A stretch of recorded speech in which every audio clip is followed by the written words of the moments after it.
Hello, you're listening to Count Richard von Coudenhove Kalergi. Today is Sunday, the 28th of June, and here's a couple of comments since my last video.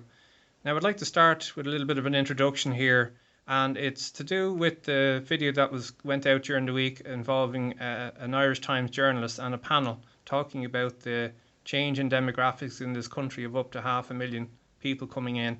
And I thought I'd play my recording from the Goat Grill, Simon Coveney there, asking him on the Global Compact on Migration.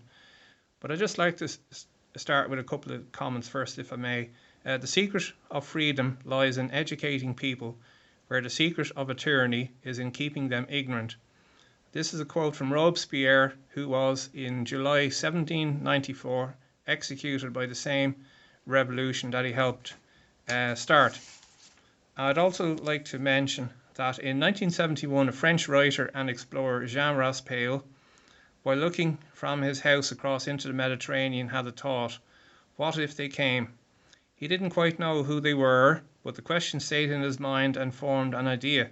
What would Europe do if an armada of boats from the Third World carrying over 1 million people arrived in the Mediterranean and beached their vessels on the French Riviera? He retreated to his house and spent over 1 year writing a novel that he called Le Cantes des Songs, a biblical reference to the book of Revelations.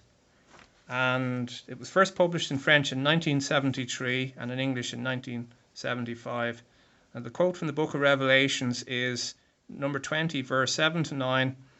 And when the 1,000 years are ended, Satan will be released from his prison and will come out to deceive the nations that are at the four corners of the earth, Gog and Magog, to gather them for battle. Their number is like the sand of the sea, and they marched up over the broad plains of the earth and surrounded the camp of the saints and the beloved city. But fire came down from the heavens and consumed them. Now, Mr. Raspail, who only died 2 weeks ago at the age of 94, lived to see his novel that came as fiction eventually become fact. Now I'd just like to go back and play this now and see how we get on here. I hope this works. I would just like to ask the people here, right, has anybody heard of the Marrakesh Political Declaration? Or has anybody heard of the Global Compact for Safe and Secure Migration? Yeah. Now this document, if I'm not mistaken, Taoiseach, is going to be signed in Marrakesh next month, is that correct? Which will actually legalise illegal migration, and it's been pushed by the UN. So basically, we have this country being dictated to by the bureaucrats in the EU, and now we have to worry about the bureaucrats in the UN. It's involving 193 countries, and so far Austria, Australia, America, Slovakia, Estonia, Croatia, Belgium, Bulgaria, and Switzerland, and Hungary and Poland have refused to sign it. And Israel, thank you. So, can you please tell the people, as to one, why there is a media blackout about this? There is no discussion on RTE, News Talk, or any radio station about this. And if you look, for instance, if I may, if you look, for instance, at Africa, the population of Africa is supposed to triple between now and 2070, and that 40% of the African population is 15 years old or younger, and they want to go somewhere. And I'm very frightened to the implications of uncontrolled migration into Europe and this country will actually have. Okay? Thank you very much. In terms of the global compact on migration, look, I mean, one of the most divisive political issues globally today is migration. Whether it's the US-Mexico border, whether it's the Mediterranean, whether it's the eastern borders of the European Union, particularly through Turkey, or whether it's the 4 million or so people who are on the move at any given time on the continent of Africa, between countries and within countries and between regions. And so what the UN is trying to do is trying to get a global consensus in terms of how countries should respond to the challenge of migration.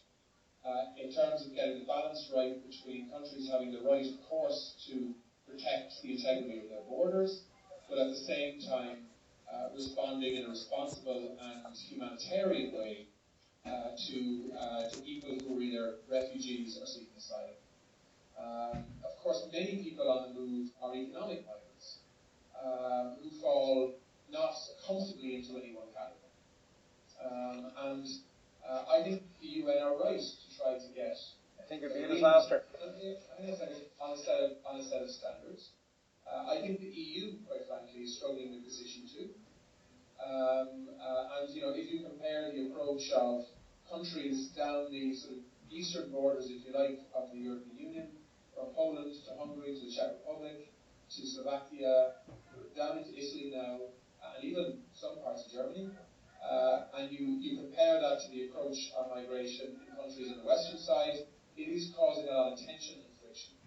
Efforts, for example, with relatively small numbers in a global context, to ask every country to take a quota of refugees that may have crossed the Mediterranean. And in some cases, you're talking about hundreds or in the single figures in terms of thousands. That has created deep political divisions across the European Union. And so you're right. On the continent of Africa, in the next 25 to 30 years, we expect that there'll be an extra billion people on that continent. And if you look, sorry, Minister, a continent that is struggling to deal with its current population. And so we need to find new ways of addressing the realities of the mass movement of people by trying to create economies and societies that people want to be part of.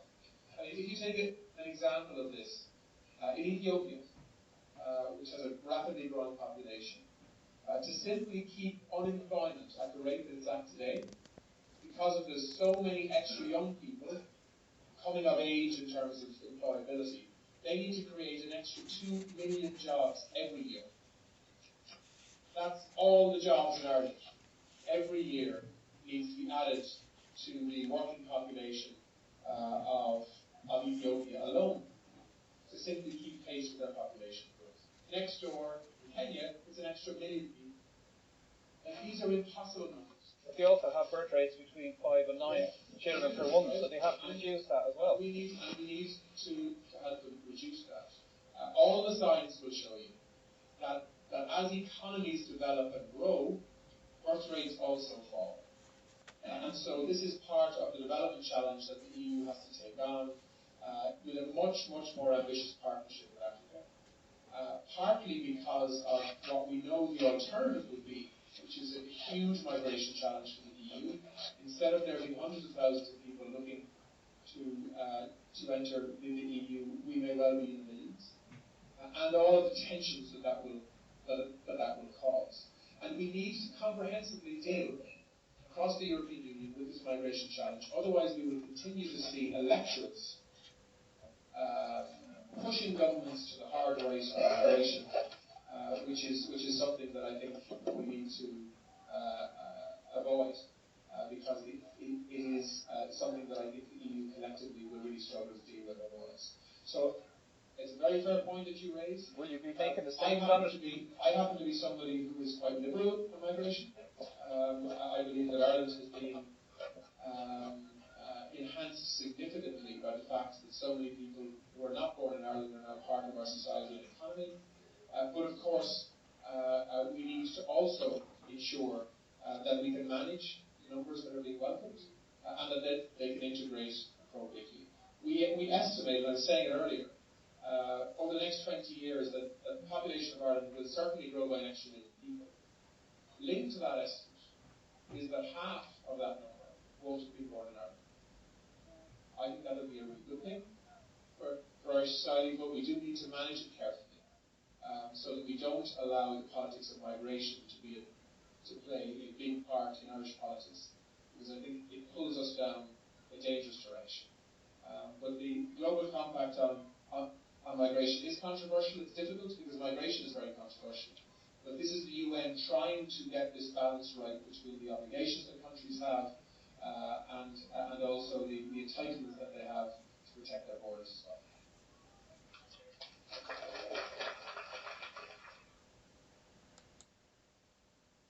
Now, I found it interesting that the applause was actually for his answer rather than my question. And just to say that the top 5 countries that are people coming in claiming asylum from are Georgia, Albania, Pakistan, Nigeria, and Zimbabwe, none of which have acknowledged conflict zones. And direct provision this year is supposed to cost in the region of 200 million. So there's a couple of comments which are my own. Thanks for listening. Good night, good luck, and God bless.